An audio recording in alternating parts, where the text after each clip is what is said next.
এরকম সরকার তো আমরা চাই না। আমরা অনেক সুযোগ দিয়েছি তারা শরীরে, বাট নারী মধ্যে দেশ তো স্বাধীন করি নাই এরকম দেখার জন্য আমরা তো এখনো বড় দিন। বাংলাদেশের সবচেয়ে বোকা জনগণ সবচেয়ে চালাক রাজনীতিবিদের চালাকি ধরতে পারে। শিক্ষা প্রতিষ্ঠান এটাতে কাজী অফিস হয়ে গেছে, এটা তো জানতাম না। এটা এখন ডালও আলাদা নাই, ভাতও আলাদা নাই, দুইটা মিলে এখন খিচুড়ি হয়ে গেছে। ওই যে আমার কথা না শুনলে তুমি বিরোধী পক্ষ, ঢাকা বিশ্ববিদ্যালয়ে পাঠাবো না। পাঠাবে না তো বাবা মা। কেন পাঠাবে? রাজনীতি করার জন্য? বাবা মা এত টাকা খরচ করতে রাজনীতি করার জন্য? গোলামি না আজাদি, আজাদি আজাদি, গোলামি না আজাদি, আজাদি আজাদি।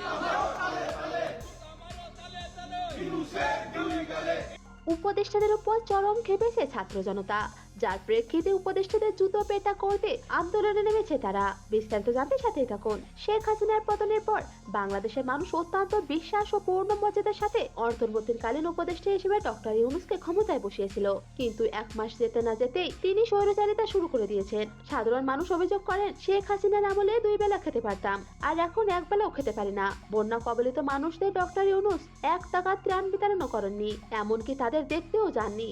সারা দেশে চুরি, ডাকাতি, গুম ইত্যাদি প্রতিনিয়ত বেড়েই চলেছে, কিন্তু ডক্টর ইউনূস সংবিধান পরিবর্তন, জাতীয় সঙ্গীত পরিবর্তন, দেশের জায়গার নাম পরিবর্তন, মিথ্যা মামলা দেওয়া ইত্যাদি বিষয় নিয়ে পড়ে আছেন। এছাড়া শিক্ষার্থীরা বলেন, আমরা উপদেষ্টাদের কার্যক্রম নিয়ে কথা বললে আমাদের বিভিন্ন লিগে ট্যাগ লাগিয়ে দেওয়া হচ্ছে। আমরা এ সরকার মানি না, এনাদের অবিলম্বে পদত্যাগ চাই। আর এর প্রেক্ষিতেই শুরু হয়েছে জুতা পেটা আন্দোলন। আমলিগের দরকারটা এটাই, আমলিগ চা বন্ধ, আমরা গাড়ি চালাইতে বাইক নিয়ে যাই, ছিনতাই মিনতাই চুরি মুড়ি কমন। আন্তর্জাতিক আদালতে শেখ হাসিনার বিচার নিয়ে শুরু হলো আলোচনা।